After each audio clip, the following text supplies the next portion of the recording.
Hey everyone, we take an interesting dive on this show with Robin Jillian. She is the host of Awaken Radio and the author of a deeply intimate and spiritually charged memoir, Hugging Trees in the Dark, Finding the Courage to Free the Heart.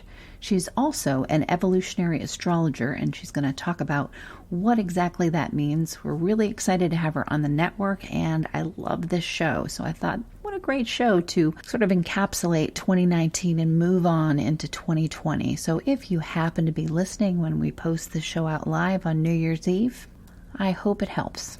Thanks for tuning in. I'm not the house of cards that falls down easily. I'm strong enough to handle what you throw at me. Welcome to Mental Health News Radio. I'm your host, Kristin Sunanta Walker. Just what are we going to discuss?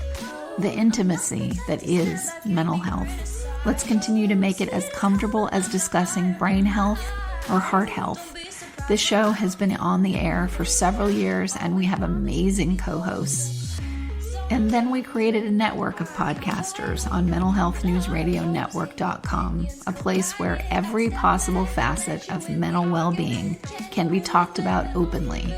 My show, after several hundred interviews, the format is this: intimate, deep, funny, touching, sometimes uncomfortable, but always vulnerable conversations with interesting people.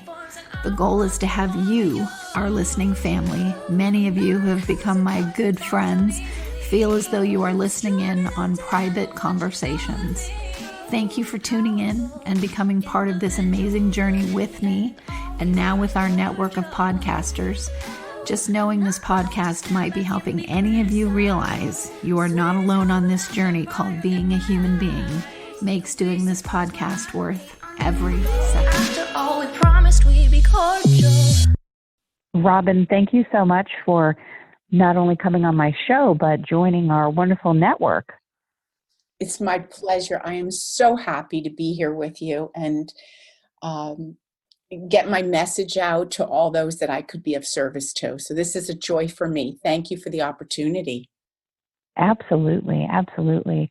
I haven't gotten all the way through your book yet, but I have listened to several of your shows, and I love the message. It's a direction that I'm taking more and more on my own show, so I'm excited to have a sister in action on the network. Yes, it's a real joy. Warms my heart as well. It's such important information, I feel, to share. There's so many people that are struggling, wanting to change their lives, wanting to become, the butterfly, if you will, to break through the chrysalis and really become somebody new. And anything that I can do to assist in that is really my joy. Totally. Now you're out in beautiful Southern California in my old stomping grounds. I am, and I've only been here for about 2.5 years. So it's still not quite home yet, but it is lovely here. Absolutely. I'm blessed. I'm 15 minutes from the beach, and it's a beautiful sunshiny day. So all is well in the world. Well, I know, listeners, just so you know, I know you heard a little bit in her intro, but the show is the Awaken podcast. And Robin, do you mind sharing why you created Awaken Radio? And, I know you wrote about the dark night of the soul, and I'd love to delve into what that journey was for you. Well, gosh, there's so much to say about that. I guess what I would like to start with is I call myself or think of myself as a personal development coach with an emphasis on soul transformation and growth. How I came to that, to answer your question, was rather shocking, startling, if you will, and that's why I refer to it as a dark night of the soul. What does that mean, a dark night of the soul? I think we've heard the expression, but maybe we don't all know what that really, what does it feel? Right. What does it mean? It's really coming to that dark place where you don't know who you are anymore, or you're not what you were, and you're not yet who you are becoming. So it feels very dark, and it's a very scary. Mm-hmm. And it's a very, very scary place to be in. I kind of say it's like being out on a rowboat in the middle of the ocean. So, you do have some stability in that you're in the boat, but you've got kind of one oar and there's a huge fog rolling in and you have no clue where you're going to land. All you know is that you have to keep paddling. And how I came to this was basically my whole life. I felt the calling. I felt the calling to want to be something more grand, to be a more grander version of Robin. And in order to do that, I had to eliminate those things in my life that no longer served me. And for me, that was a 30-year marriage, selling my business of 24 years and moving across the country. So and that is a journey. It is. And basically just to say, because I'd like to answer your questions and not just, but it becomes, when you're used to your life, and this is the part that I really want people to understand, when you're used to your life working in a certain way and your identity depends on that life, and you decide to change that life because it doesn't feel right anymore, that's where you really need a lot of support. And that's what led me to writing my book, Hugging Trees in the Dark, was basically I felt my life really was very together until I realized that it was no longer my life. Do you feel like it was a gentle unfolding to this? And I say that smiling. There was nothing gentle about it. And that's kind of where I really want people to understand is we're all so heavily conditioned. And we've all gone through, as children, all of us, without exception, have had events in our life that have shaped and defined who we are. And how that happened is that, events occurred and we decided what it meant.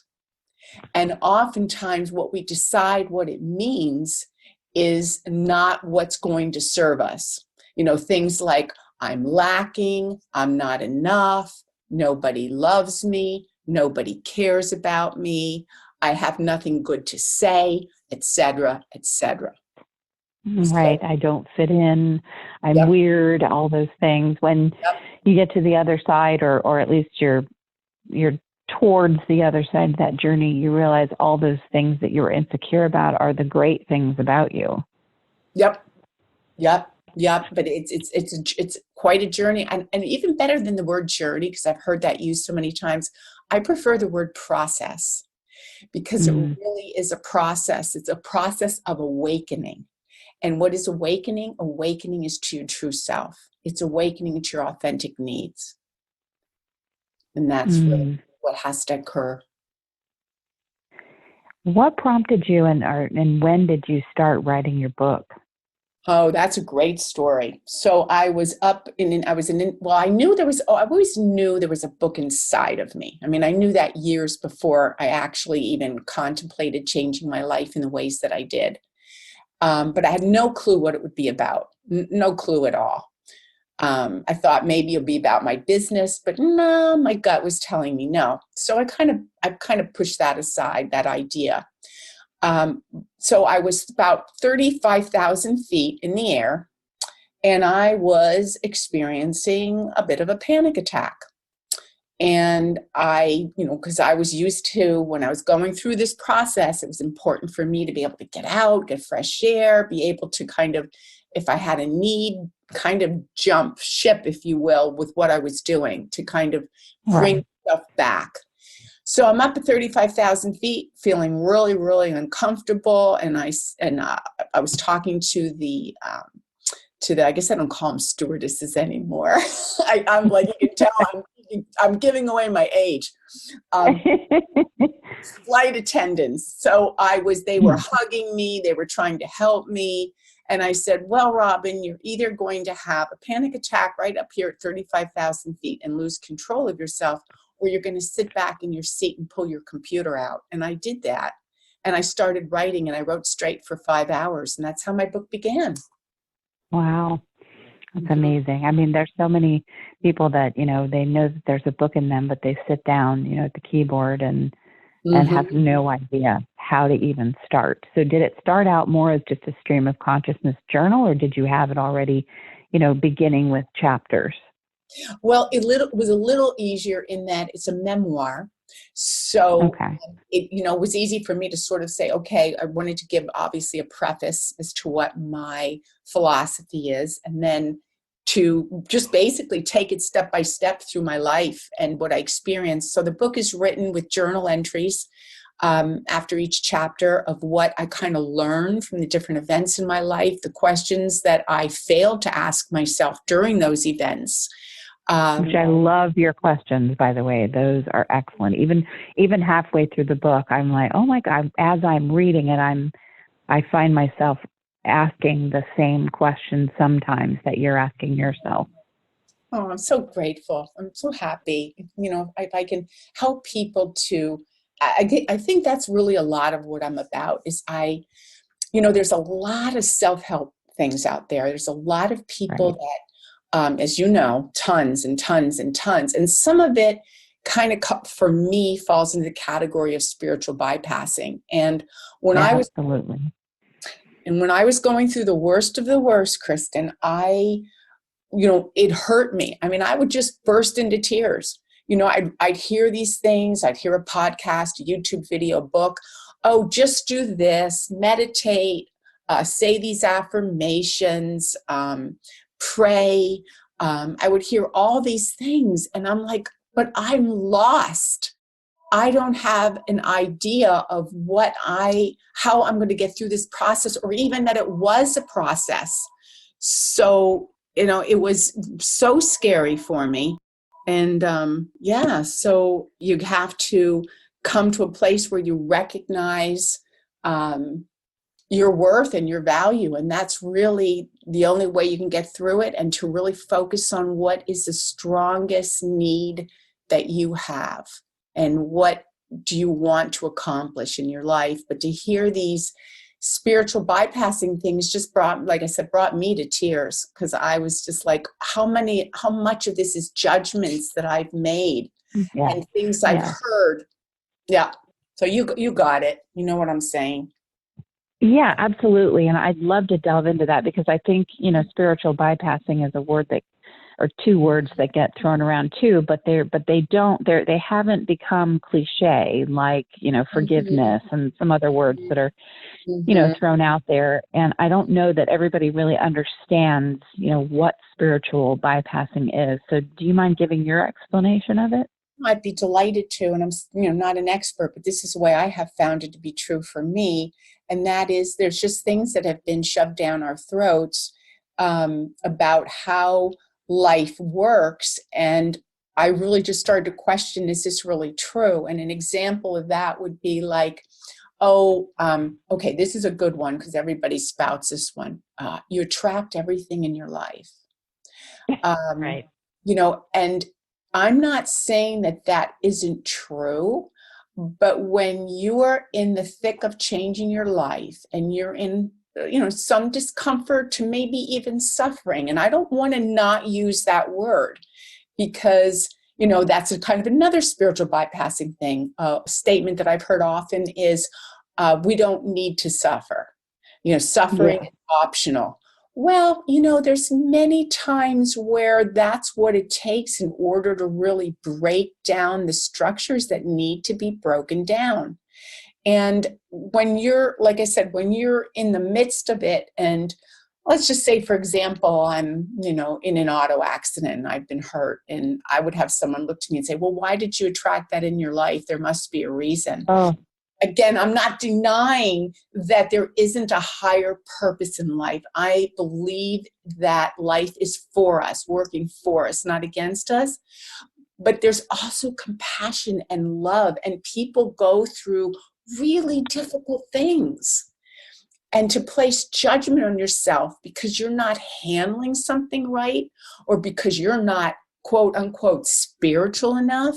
I mean, if I can say, I'd like to punch him in the face. When people say things like that, to me, that just hurts. I don't ever want anybody to hurt unnecessarily. I think it comes from, I was just speaking with Martha Jachnowski, which many of my listeners know is a healer that I work with, and she comes on my show often, and we were talking about this very thing yesterday. And there's so much that we're trained to do in our society. You know, it's part of the human condition, it seems like, to just compare yourself to everybody else. And I asked her, you know, I said, I mean, are there people that, she said to me, our soul has a reason why it decided to come into Robin and experience this life experience as Robin. Same with me as Kristin. And we've got stuff to do. And we picked this life and this incarnation because there are things that are going to happen in this life that are what our soul needs in order to grow. And some of those things look horrible, like a car accident or whatever it may be. And there's nothing wrong with that. You didn't do anything wrong. You were supposed to go through that. So we talk a lot about looking at things through different lenses instead of that constant beratement of what's going on in your life. It's your fault. You're not doing this enough. You're awful because you know, don't have 12 Mercedes and live in a mansion in Malibu, and you're not living the right life if you're not living like, you know, whatever guru is out there. And we talked about that guru's life is about their soul. You could have been a famous, wealthy, you know, unbelievably wealthy, whatever, in a different life, and your soul learned what it needed to learn from that, and now you're living this life, and there's no need to compare. But it's our society doesn't let you off the hook about that. No, it doesn't. It's relentless. Yeah, and we can't even begin to realize it until we do start to realize it. I mean, it sounds kind of funny. I just maybe contradicted myself, but there's like an awakening process that starts to happen, and you look at your life and the things that you believed and the way that you behaved, and the only thing you can do is to offer yourself forgiveness and compassion, because you can only act on what you believe is right. That's what we all do. Even people, evildoers, if you will, people that do bad things, they believe they're doing it for the right reason. Oh, yes, because that is also part of the human condition. Always thinking that you're right. Yep. And there's certain principles that begin to happen in people's lives. Certain when structures fall away, ideas, beliefs fall away, then it's actually an opportunity, I guess is what I'm trying to say. It's an opportunity to really grow and to experience a kind of a joy and happiness, and I love this word, freedom, because you're no longer tied. You're no longer living under somebody else's truth.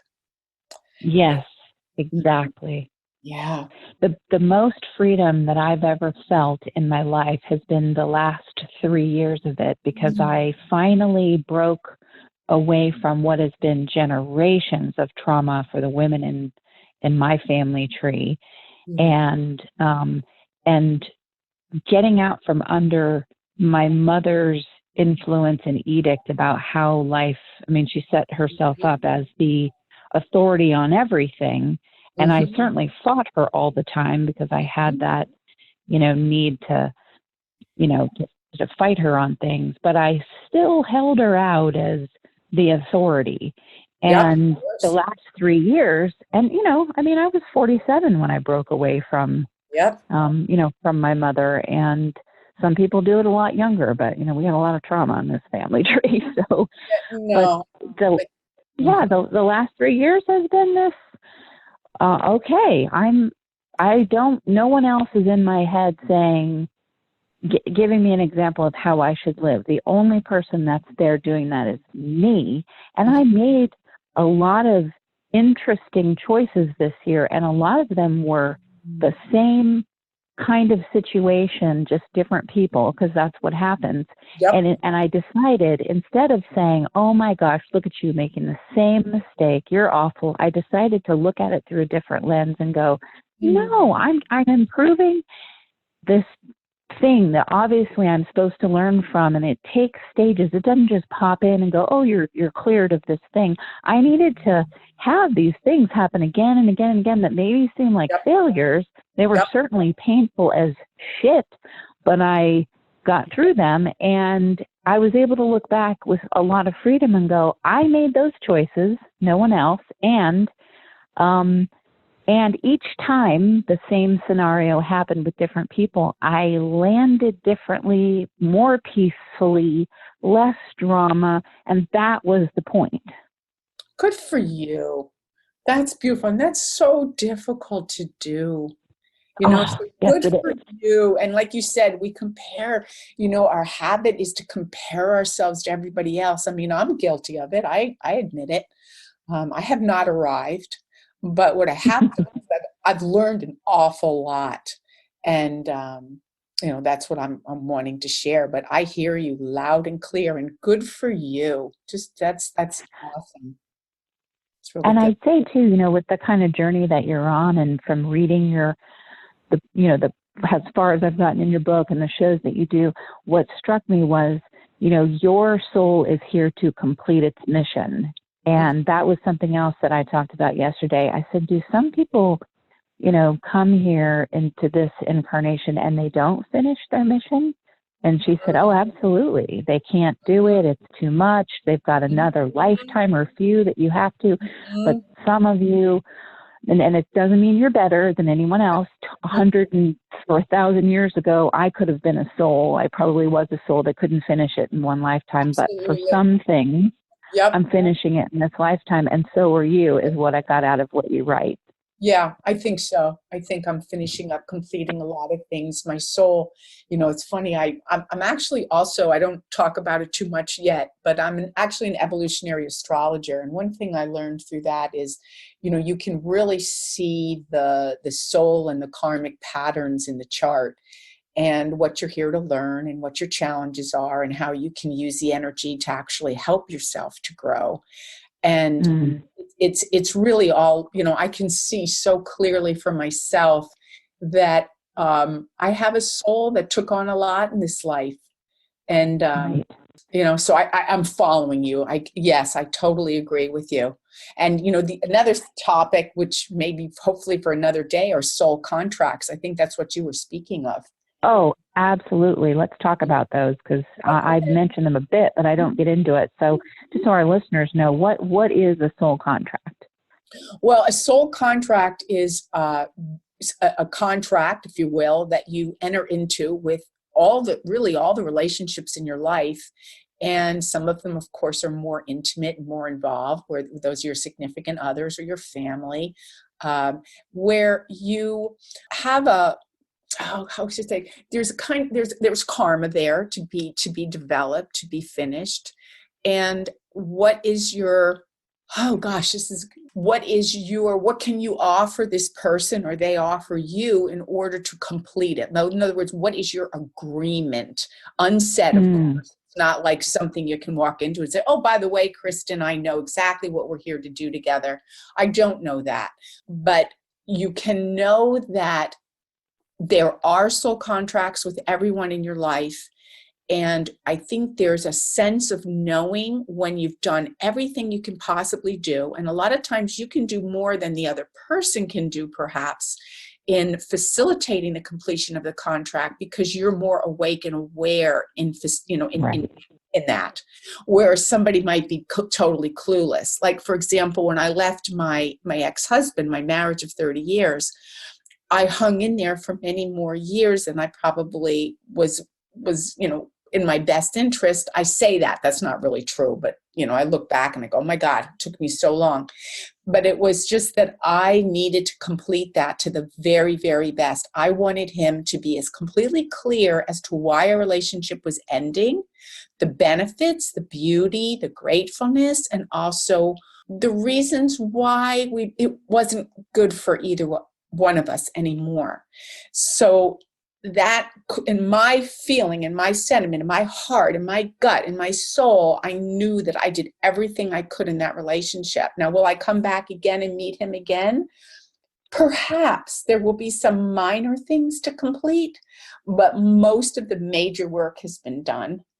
And what I would love to say is one of my favorite books on the planet, and it's a child's book. It's called The Little Soul and the Sun, and it's written by Neil Donald Walsh, who's just one of my favorite authors, Conversations with God.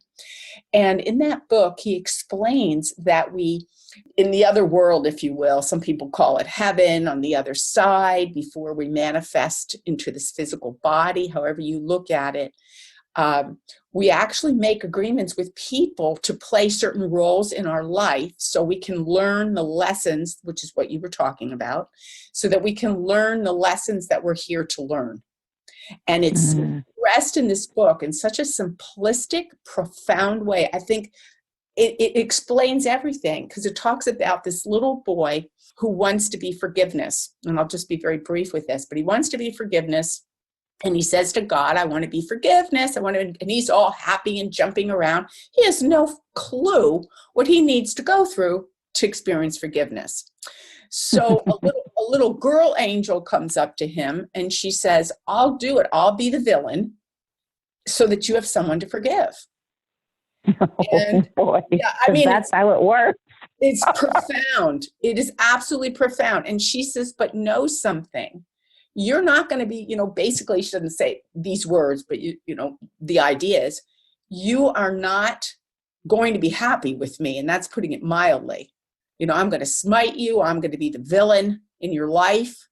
This is not going to be easy, but I will teach you forgiveness. And so if we can kind of look at the way we look at life and know when to cut our losses, so to speak, and that's in quotes, then we can really make the best decisions, have the people in our lives when we need them in our life, when we need each other, and also have the I don't want to say intelligence, but gut, instinct, awareness when to let go. And that's where we get really stuck, is in the letting go. Oh my gosh, absolutely. And you can feel it.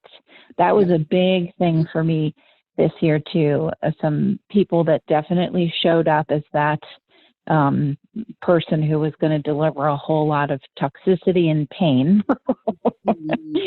A few people, and I can feel it when I'm in that fevered state of not able to let go. My ego's attached to it. I need to be right. It's an atrocity what they're doing. Yep.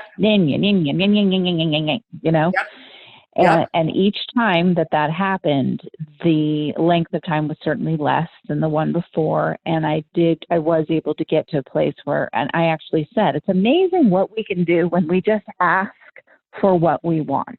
Yep. I just said, I really want to get to a place where I just laugh at this kind of stuff, where somebody does something intentionally hurtful and I just shake my head and laugh.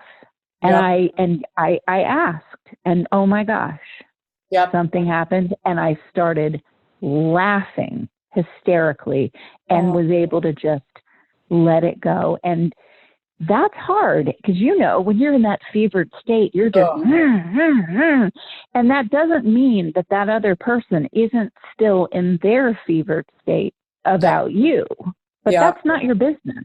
It's not your business. That's their deal. Yep. Well, one of the interesting things when you were talking about your mom, one of the things that I learned from my mother, especially, in intimate relationships, so male, I'm heterosexual, so a man, what I gleaned from that is that in order to love, I need to take care of that person. And so I spent years of my life thinking that it was up to me to take care of somebody else. So same here, sister. Yep. So, again, when you start to wake up and you start to realize these things, you have a choice. And one of your choices can be, which I know because I went to the dark side, the choices. You can say, oh, woe is me. What did I do? Why was I so stupid? What was I thinking? How could I let that happen? To all that I learned, all that I'm grateful for, all that made me who I am. And that, thank you for that awareness and that awakening, because now I can make a new choice in my life. And it's really up to us. I mean, and it's hard. Believe me, I don't want any of your listeners to think for a moment that I'm treating this like lightly. Oh, all you need to do is just turn your thought around. Right. No. Right. No. That spiritual bypassing, it made me, right as you were talking, I was thinking, it can be hard to give definitions to these terms, but because they're really simple, and it is, pain is going to happen. It is part of your soul's growth to experience pain. It's also part of your soul's growth to experience the most incredible joy and bliss ever. But pain is part of the journey too. And if you don't allow yourself to feel it, that's because you're, I don't feel pain. Nope, that means I'm not doing anything right. I need to do more affirmations. That is spiritual bypassing. Yep. And you got to go into your feelings, and you got to allow yourself to work through them and work through the grief. And, there's just too... Sorry? Go ahead. No, you go ahead. You go ahead. No, I'll ask the question after. Oh, okay. No, I was just going to say, and there's just so many people out there that, deny themselves. And, that's part of the pain that we go through. But there is another side, and there is coming through, and there is the freedom that I talked about, and the joy that can come from, that will and does come from working through this. And I guess that's all I really wanted to say about that. Yeah. Did you ever read the book, The Red Tent? No, I haven't. Oh my God. Okay, I'm sending it to you. You will love this book.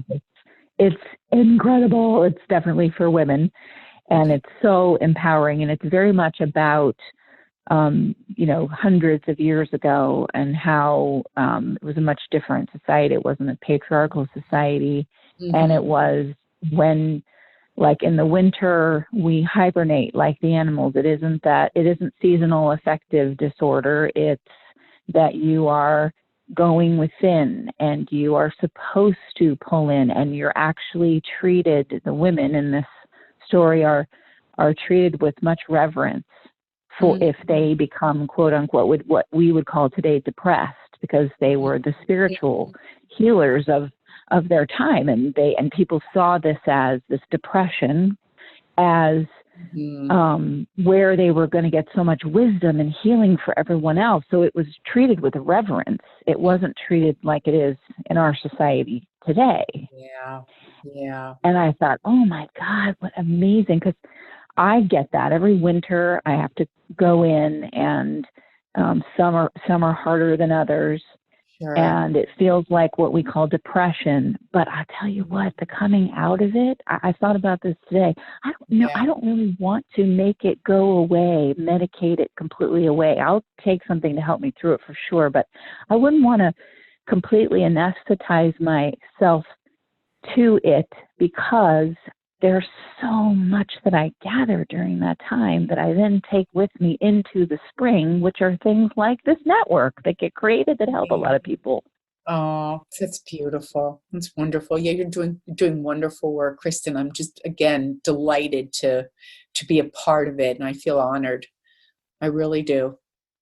Well, it goes both ways. I mean, you're on that, same journey, and it's fascinating, again, looking at things through that different lens. And I love what you named your show, Awaken, because that's what we are constantly searching for. Be awake, be awake, be awake. And as awake as you feel you are right now in this moment, which is much more awake than we were 20 years ago, let's say 10 years ago, 6 months ago.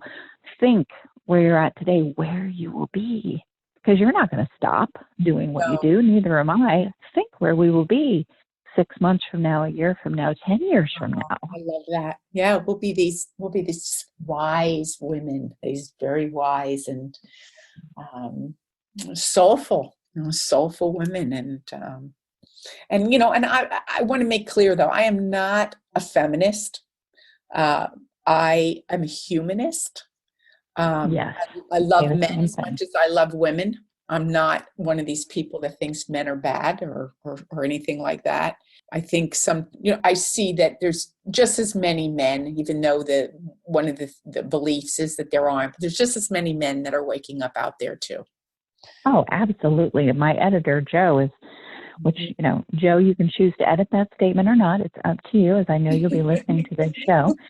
He is one of those men. His writing is just unbelievable. I have all of his books, I think, at this point, or many of them. And, 10 years ago, he was probably in diapers then, but no, I'm kidding. He's a lot younger than you and I are. But if I had read it several years ago, I would have thought, wow, men like this think this way, because that's how limited my thinking was about men, which was ridiculous, but it was a reflection of how I was raised.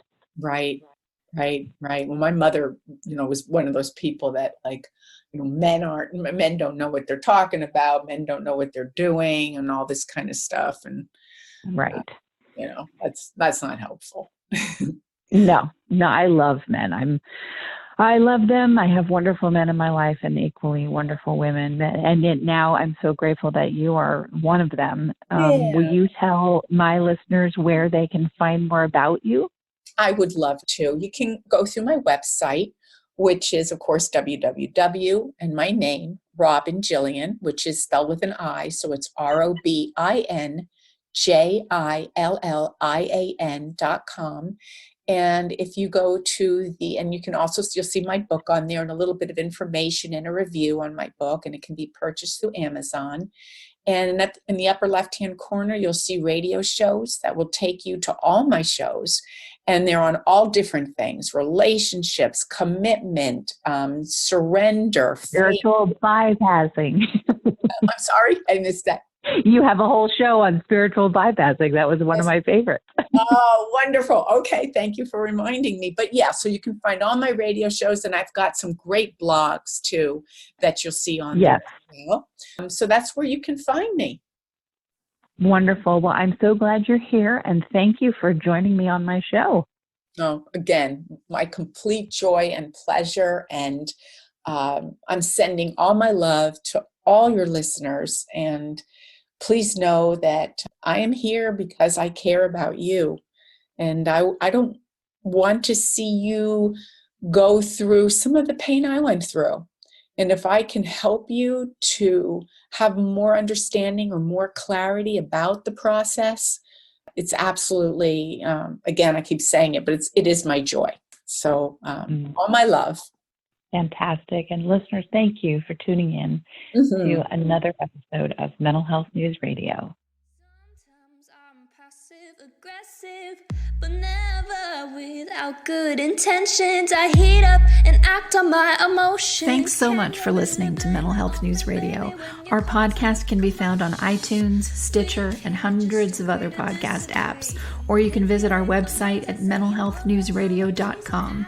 If you have a question or would like to be a guest, become a podcaster on our network, or join the amazing organizations that help keep us on the air, please email us at info@mhnrnetwork.com.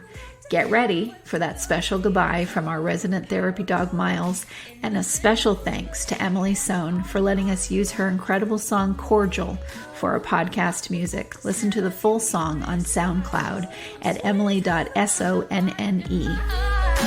Don't be surprised when I don't hate on you. After all, we promised we'd be cordial. Sometimes in you I can fight it. Good boy.